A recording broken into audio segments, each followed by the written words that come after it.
Hi friends, ராஹூஸ் குக்கரில் எனக்கு சவுச்சோ பொரியல் எப்படி செய்கிறதுன்னு பார்க்கலாமா?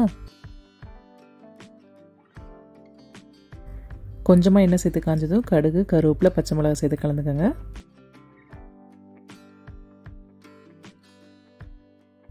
சின்னதாக நறுக்கின வெங்காயம் ஒன்று சேர்த்துட்டு அது கலர் மாறினதுக்கப்புறமா நம்ம சவுச்சோ சேர்த்துப்போம். இது கூட ஊற வச்ச கடலைப்பருப்பும் கொஞ்சமாக மஞ்சத்தூள் சேர்த்துக்கிறேன். தேவையான அளவு உப்பு சேர்த்துக்கோங்க.